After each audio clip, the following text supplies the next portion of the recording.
Hey everyone, Saul Marquez with the Outcomes Rocket. So glad that you joined us again for another JP Morgan Health Insights and Predictions 2025. Today I am with the amazing Joe Perekupka. He's the CEO of Freespira, and I'm so glad we're connecting here. We actually connected at Behavioral Health Tech. We did, yeah. And finally actually got a chance to talk to each other. So Joe, thanks for joining. Thank you, and I appreciate the incredible opening. Thank you so much, Saul. I'm really glad to be here, and I love what you're doing, so thank you for your support. Thanks, brother. Thanks, man. Hey, so look, just to, before we begin the insights and predictions conversation, Sure. Talk to us a little bit about your company and the focus areas, what you guys do. Yeah, so at Freespira, we have an at-home medical device that has 2 FDA indications focused on PTSD and panic disorder symptoms. What we're able to do is we're able to deliver the treatment directly to the patients at home, so they can use this at home in the comfort of their own home over the course of 28 days. And at the end of that 28 days, we see incredible symptom improvement. What we're really doing that's fantastic though is we've really taken MedTech and we've merged it with a high touch support system. So each individual patient is paired up with a care specialist who operates as a coach and is with them throughout the journey. I love to call them Sherpas because they're not practicing medicine, but their goal is to be there as a partner with these individuals as they go through this very important journey on their path to wellness. And what they're doing throughout the entire time is just really keeping them motivated to stay with the treatment, work through the treatment protocols, and ensure they have a successful outcome. That's great, Joe. And so tell me a little bit more about the treatment. Well, so the treatment is really fascinating, and what's great about what we do at Freespira is we're taking a non-pharmacological approach, and we're providing individuals who want something different to be able to utilize a product that has a digital component to it as well. So what the patient will do over the course of 28 days, we have a sensor that's connected to a tablet, and there's 3 key components to our there's 3 key components to our success. The first is the visualization piece. One of the most important things about panic disorder and PTSD is the symptoms patients experience are very physical, often driving them into the emergency department or in a primary care doctor's office. They don't necessarily recognize that they have a behavioral health issue, right? So the visualization piece is amazing because what they're gonna see is we're measuring exhaled CO2 level and we're measuring respiration rate. And over the course of the 28 days, the individual will use the treatment twice a day for 17 minutes a day. And the underlying issue that we see with both PTSD and panic disorder is breathing dysfunction that's being driven by CO2 hypersensitivity or anxiety. And what we're doing over the course of 20 days is we're training the individuals to stabilize that breathing component. And what the visualization piece is, the first piece as I mentioned, being able to actually see and track how their breathing is impacting the way they're feeling that day is incredibly important. Yeah. The second key piece is early onset of action. Within as little as 14 sessions, the individual patient starts to feel better, but more importantly, they can actually see on the visual screen, the tablet, that they can see their improvement, which is another engagement metric to keep them motivated. And then the third piece, as I mentioned earlier, is our care specialist. Having somebody kind of working with you as you go down this journey is really important. Because for a lot of mental health patients, they often feel alone. They feel like what they're feeling is unique to them. But having a buddy or a partner kind of walk you through this and be part of this journey with you is really important. And we hear from our patients at the end of the treatment program how encouraging the coaches were, how important they were, and how much they valued having that person on the other line. Wow, I really love that. Thanks for walking us through the method. Sure. It sounds very effective. We're covering insights and predictions here, Joe. Like, what would you say is one insight that's risen to the top for you on, at this meeting or maybe leading up to the meeting, something that really is insightful?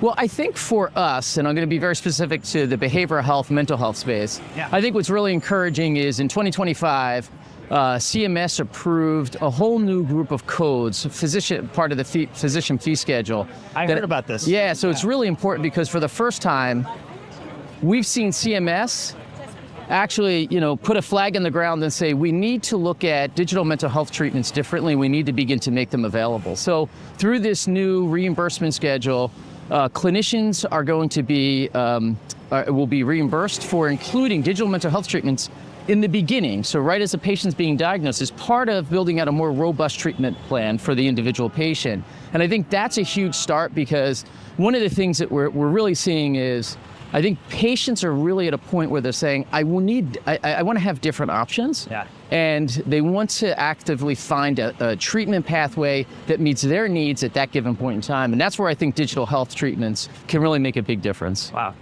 No, that's important. And when do those take effect? Wasn't it January of this year? Or? So they recently taken effect earlier this month. Awesome. And I think we're in the early stages of understanding as they're being rolled out, the role that they'll play in improving access to care for many individuals and improving the level of care many patients are going to get because of the availability of those new codes. Well, that's awesome. And I'm sure this new coverage probably means a lot of opportunity for your company, a lot of opportunity for other companies, but also what about providers? Well, thinking of access points, right? Like primary care providers and other people, like tell us about that. Well, I think there's two key pieces. So for us as an organization, we're taking a wait and see approach to see whether these codes actually will be applicable for us or not at this point in time. Okay. Got it. But for the provider piece, and I think that's the more important piece, I think what this allows them to do is they can build out a better treatment plan for their individual patients and providing them a more robust opportunity to get improvement. And then talking about the incorporation of these digital mental health treatments at the onset of diagnosis, it won't be a surprise to the patient down the line. So they know that, okay, we're going to take a multifaceted approach to helping you, and incorporated in this will be these digital mental health treatments.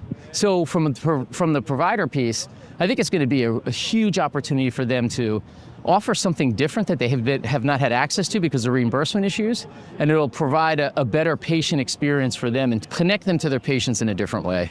That's awesome. I love that. Well, that's really good news. What about predictions? Joe, where do you see, mental health, maybe your space in particular, going in 2025? Well, I think mental health has been a really hot topic that we've been talking about, but yet we haven't quite seen the shift in terms of from discussion to taking action. And I think that 2025 is going to be that catalyst where we're going to see, a shift in terms of taking action. And I think specifically when we look at PTSD, we take a step back, and I think the way we look at things at Freespira, and what I'm really passionate about is access to care is important, especially for underserved communities. Yes. And I think we forget that a lot of times. Right now, 50% of the country lives in a mental health provider shortage area. That's a huge issue because it's not just that they have to wait a long period of time to get access to a behavioral health specialist. There may not be one in that community to actually see to help them. So I think that's where the only way we can bridge the gap is by advancing treatments like Freespira and these other digital mental health treatments, because we can't fill the gaps that are there in terms of access to care and coverage without additional treatment modalities. And I think that's awesome, and I think that's what's going to make a big difference. The second thing is, when we take a look, especially with PTSD, it is a uniquely different disorder, unfortunately.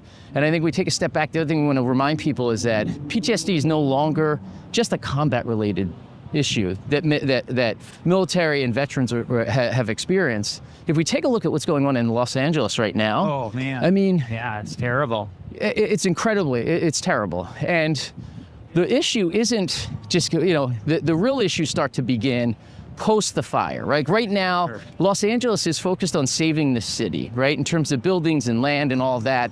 What is going to be important is what do they do after this? When things settle down, the fires are contained, and then the reality of the symptoms of the trauma that these individuals just experienced starts settling in. That's a great plan. That's where I think it's going to be an important step, and I think we have to start thinking about these things now. We can't wait until after, because within 30 days, individuals who are suffering through trauma and have symptoms, it quickly becomes PTSD then.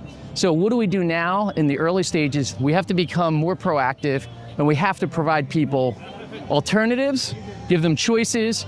And I think the key, and the way I look at it, is we have to stop thinking about the standard of care only and provide people with an opportunity to access care that's going to meet their needs, that's going to provide them a positive engagement experience and allow them the opportunity to grow through that experience and ask for additional help. Man, that's awesome. And you don't think about those kinds of things, right? Like these folks, these first responders, they're taking care of large issues. Yeah.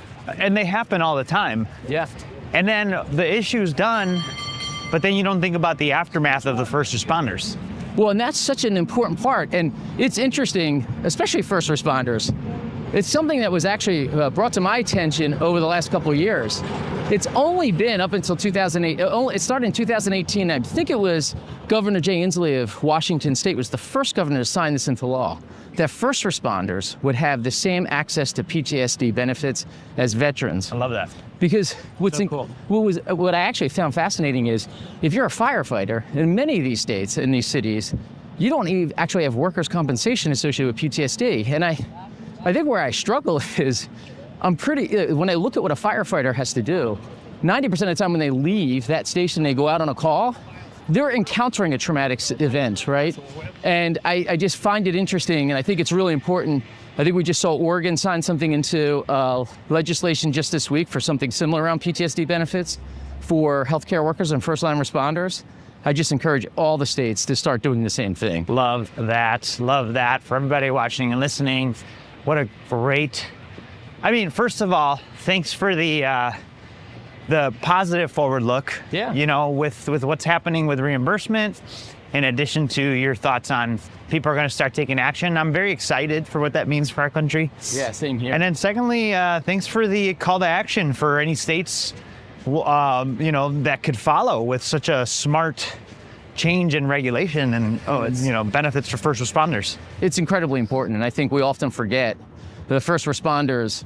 They do a lot of different things on a daily basis. We really have to make sure that we're providing them the right mental health support, because what they do is so critical to keeping the society stable in many ways, right? 100%. All right. Keeping people safe. Joe, so I have enjoyed this time with you, and here we are in front of the Westin in St. Francis where the meeting happens.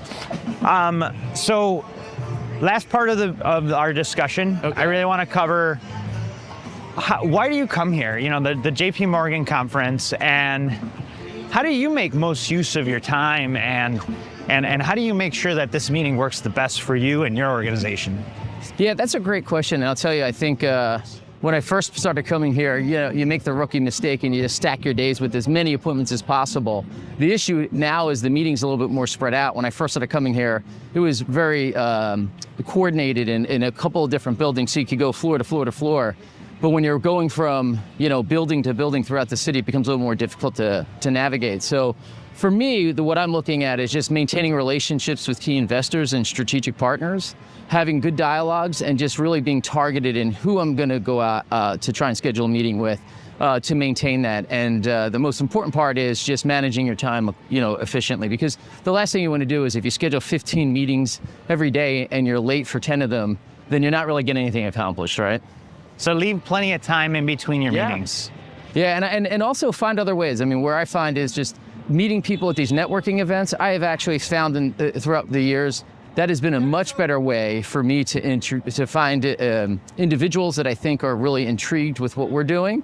It might be a better fit, and from there, building relationships with them. I love it. Great tips there.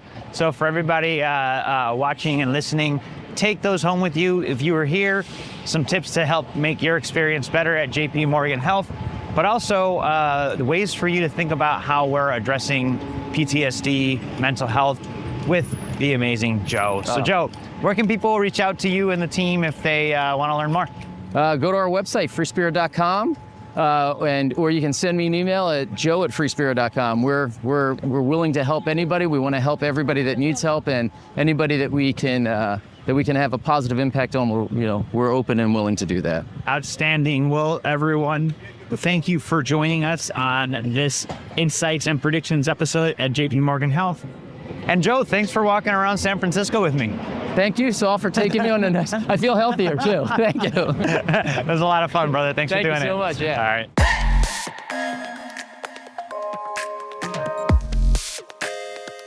right.